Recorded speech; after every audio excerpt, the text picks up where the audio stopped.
Ray. Ray. Brendon, how are you? Pleasure to meet you, man. Pleasure to meet you too. How's everything? Good. Yeah? It's good, yeah. Fired up, one show of the year, right?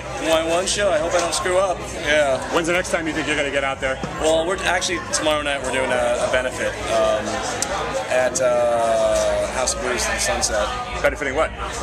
Cliff Cultrari, producer of Joe Satriani and Steve Vai's, and so Satriani and Vai are going to be there, Oh, cool. and then we're going to play, my band and myself are going to play there, and then we're going to go and jam on stage with those guys, so it should be a lot of fun. So what comes first? Is it going to be more Dethklok music, or is it going to be more of your side project? Oh, my project is, yeah, that's already done and in the can. I'm just like figuring out how to distribute it right now, so that's done. I'm in the middle of another season of Metalocalypse, right? And then hopefully the second I finish that, I'm gonna go right into the studio and do the next album. I see. I see. So that's the order of things. So I took a little bit of time off last fall just to get some space from the show and do some other projects. I got to direct some music videos. I got to make this record, and then I'm right back in production. I've been in production since March. And when you say production, is that more like the writing and preparation? Writing and preparation and stuff like that. Season arc, making sure everything's in place. And just having a little more time with setting up this season than I have had in another season, which is really nice. Nice. Yeah. That's good. So you don't have to rush against deadline. Exactly, yeah. Our writing's already done. We're following, we get to track a story in a little bit of a different, fun way, and it's turning out nice. Nice. Yeah. And is it all half-hour episodes again? No, I went back to the quarter hours. It's easier. After the last year, after doing a 7-week tour with Mastodon and being in production with half-hour episodes at the same time, I am now trying to do things that are easier and make my life easy and fun rather than difficult. Not so painful. Yes. Yeah. Even though I'm lucky to have this job in the first place, but there's got to be a smarter way to organize my time. Yeah. Anything as far as guests or other people who are going to appear on this coming season you can reveal? I can't just yet because I don't want to. Sometimes we end up recording somebody and they're great, but we have to cut them out for time reasons. So I don't want to start saying who we've got so far. Right. But we're gonna have some interesting names, I think, some cool people, and some old friends that you've heard on the show before. Okay. Yeah. So back to your solo project. It's finished. Yeah. Last I checked, and forgive me if my information is behind, it still has a name as far as the project is concerned. Right. Is that still the case? No, and right now it does have a name. It's called Brendon Smells Galaktikon. Yes. And it's the way I'm describing it is it's a high-stakes intergalactic rock album. Yes. Like and Cape Rock. It's like I don't know. There are elements of Dethklok in there, but the vocals are melodic and it's supposed to be a rock album. So there are elements of all kinds of things that just influence me because Dethklok has got to sound like Dethklok, and I don't want to mess with that. Right. And I'm always looking for more melody and trying to find. I mean, if you listen to Dethklok music, I have so many layered guitars and things. Trying to cram melody into this music that doesn't really have a melody in the vocal. It's all guttural kind of. Right. There's not room for it in the mix. No, there isn't. Well, and it wouldn't be death metal anymore. It wouldn't be the sound anymore. It would be a different sound. So this whole thing is just a project where I just wanted to. There was a small time where I didn't know if I was going to do a second Dethklok album because there was a weird thing going on. And so I just went, I had all these people ready to go, and I said, listen, if we're not going to do that, let's go and record this other thing. I don't know what it's going to be. And I'm going to just keep on shaping it as I go and keep on turning it into something. And when I'm finished, it's going to be something and end up being this. Yeah. Is it just you and Gene? It's me and Gene and then Brian Beller, who's our live bass player, too. Very cool. So yeah, and then me in the studio just going crazy and trying to finish it. Yeah. Well, trying to finish it. Yes. So against the gun again. Yes. Well, at some point, you've got to finish it. This is the kind of thing where I didn't have a deadline, so I needed to finish it to prove that I could do something without a deadline. Because I have the luxury of having deadlines all the time. Right.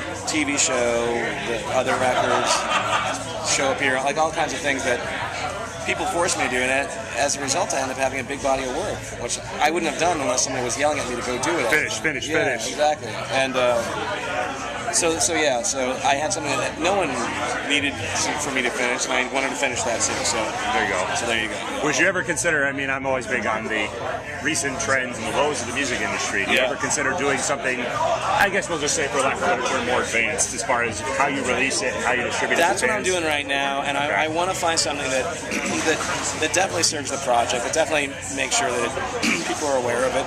And as far as distribution, I can put it up on a website and just say, screw it. But I also know that I would still like. I mean, I love picture discs. I love that we got to do Dethklok picture discs, and it's cool and fun and old school.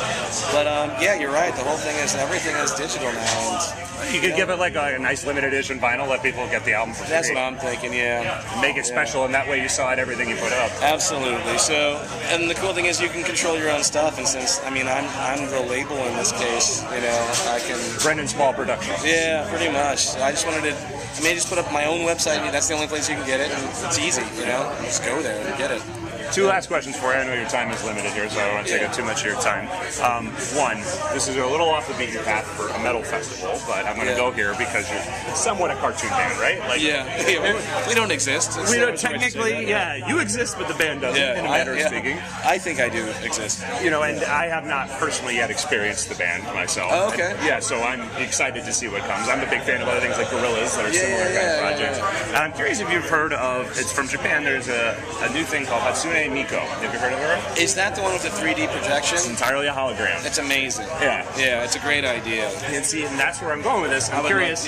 Would you push Dethklok to the next level like that, where there literally be holograms of Nathan Explosion? I would love to see those holograms. I would love to see. You know what I saw? I was at Disneyland recently, which is not metal, but it's cool. I don't care. It could be. They have Goth Day there. I'm not very metal. I don't know if you've noticed that yet, but me neither. Yeah, but they have this thing called the Wonderful World of Color, where they have this huge, gigantic pit of water that's 300 yards wide, and they shoot the water up in the air, and they project images onto that. Then they shoot fire into the water. Wow. And then they have in the background other things shooting and all this stuff, and tons of lights underneath the water. And I thought if you could get a band there with some kind of a protective shell covering them, it's like glass, and have them play in that, you'd worship them like gods. Yeah. You could start your own new religion. Yeah. But you have to have a huge, gigantic body of water to do that. Right. And probably a pretty huge budget. That's the thing. I work at Adult Swim. I work in cable cartoons.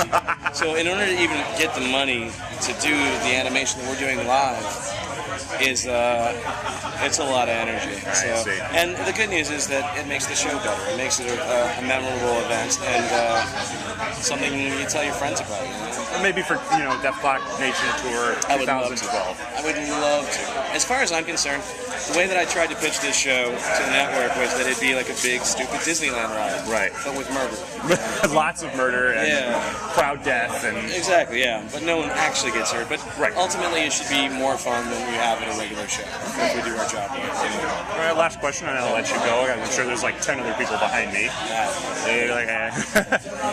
I'm curious. Kind of like South Park did with Bigger, Longer, and Uncut. I'm curious if Metalocalypse, if there's in the future, is there a possibility for a feature-length film? My goal is to do this season and do a movie and then end it. That's it? Yeah. Call it in, huh? That's what I'd love to do. I don't know if it's going to happen again. It's we're at the mercy of budgets. Who can put the money up for it? Exactly. Is there even a market for? I mean, it's almost like music. Where would I put that movie? Could that get distribution? Is there enough awareness of it? Things like that. Weirder crap has gotten out there and sold. That's true. Totally. But I'd love to do a gigantic, big. South Park ultimately is they're the ones that nailed it. A lot of people tried, but they did it because they had a really strong story. Yep. Incredibly funny, and then it was also a musical on top of that. Right. Amazing. Yeah. They did that. It was what a feat. Yeah. So, and they pulled it off. I remember laughing until my face hurt. Whether or not that does happen, will you keep the band Dethklok going past that? My initial idea, after I did a show a long time ago called Home Movies, and it was the kind of show that all I really cared about was the audio of it. The visual of it was something I was always wished we'd work a little harder on. And I always thought, if I could just make the show in audio form, I could do it forever. Right. And it's easier, and it unlocks people's imaginations in a way that I think sometimes seeing it goes, oh, all right, it's that. Like old school radio. Very much so. And that's why Dethklok came up as my next show, is because I wanted to be able to have an audio-driven show where I could, at some point, maybe the show gets canceled or something, I can keep the audio alive. So I would love to keep on making Dethklok records forever. Awesome, man. Well, thank you for your time. Absolutely, yeah. I'd like to see you right there. It's going to be fun, yeah. It really is fun.